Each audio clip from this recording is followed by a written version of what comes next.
որ Հայաստանը փաստացի վերադառնում է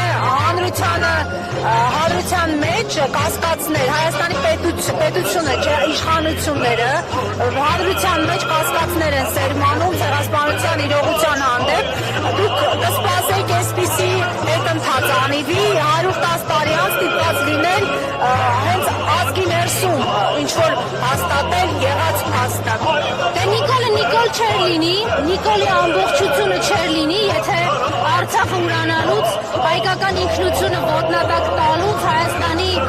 սուվերեն պետության տարածքները Թուրքին հանձնելուց հետո չոտնձգեր ցեղասպանությունը, պահանջատիրությունն ու մեր հիշողությունը։ Դրական այդ է, չէ՞, որ թուրքական լոբինգով, թուրքական ուժերի եւ ռեսուրսների շնորհիվ Հայաստանում իշխանություն զավթածը պիտի ամբողջությամբ կազմաքանդի պետության հիմքերը, ազգային նպատակները, իղձերը։ Եվ եթե մենք 110-րդ տարելիցին ազգովի հպարտանում էինք, որ Ծիծեռնակաբերդի բարձունքում գլուխ են խորանում գերտերությունների նախագահներ, ղեկավարներ, պետական պաշտոնյաներ,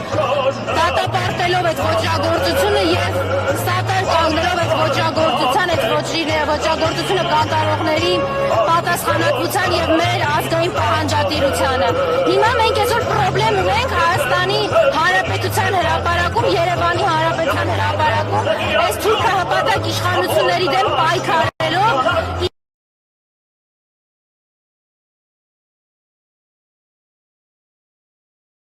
պատմելու ընդամենը մի քանի րոպե առաջ եմ տեսել, որ այսպես վերացական խոսքի փոխարեն իրականում հասկանանք, թե սրանք ինչքան հակահայ են իրենց էությամբ։ Ուրեմն 7-ն է 7-10, դեռ Հանրապետության հրապարակի երթևեկությունը կանգնացրած չի եղել ոստիկանությունը։ Եվ այդ խուլիգանապետը,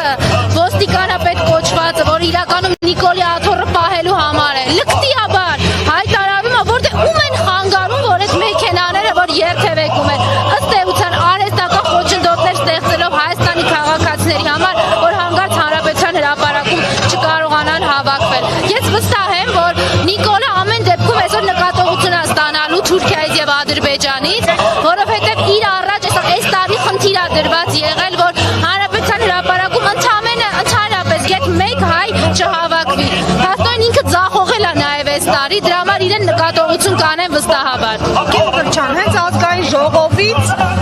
սեփական սխալները չնկատելու համատեքստում փորձում են այսպես ուրիշի աչքի շուղը նկատել ԿՊ-ական պատգամավորները, ինչ որ սլաքներ են ուղղում նախկին իշխանության ներկայացուցիչների կողմը, նշում են, որ հենց նրանց կողմից է, այսպես ասած, կասկածի տակ դրել, կասեցվել ցեղասպանության ճանաչման գործընթացը, ավելին մեղադրում են նախագահ Սերժ Սարգսյանին, նախագահին, որը հենց ուղիղ դատապարտել է Թուրքիային հանցանքը մեծ ցեղասպանությունը գործելու համար։ Նախագահ Սերժ Սարգսյանի իշխանավարման ժամանակ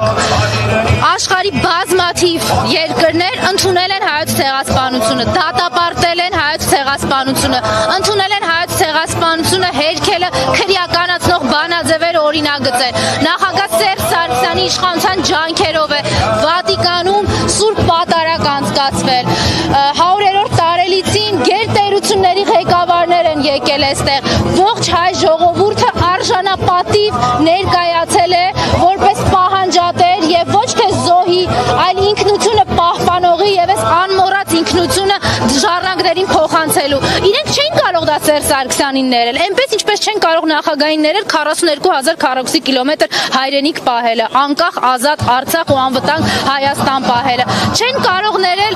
միջազգային հարթակներում, արտաքին հարաբերություններում հայկական հաղթանակները, բապիտի ցեղասպանության միջազգային ճանաչման եւ պահանջատիրության գործում ունեցած անուրանալի ավանդը ներել։ Իրենց դավաճան Նիկոլը գնում է մագ, գետ մեկ բառ վախենում է ցեղասպանության մասին խոսի։ Նախագահի ցեղասպանության ուղված Թուրքիային ուղված կոչերը, որ պիտի ճանաչեք ցեղասպանությունը եւ առերեսվեք ձեր պատմության հետ, անուրանալի են։ Եվ գիտեք ինչ կա, այդ դավաճանների ասող էլ լինի, էլի թե ում պատասխանես։ Իրենց մասին պատմությունը գրելու է, որ իրենք կապիտուլանտ դավաճաններ են, հայկական ինքնությունը եւ 30 տարվա հայկական պետականությունը քանդելու ծրագրով եկածները։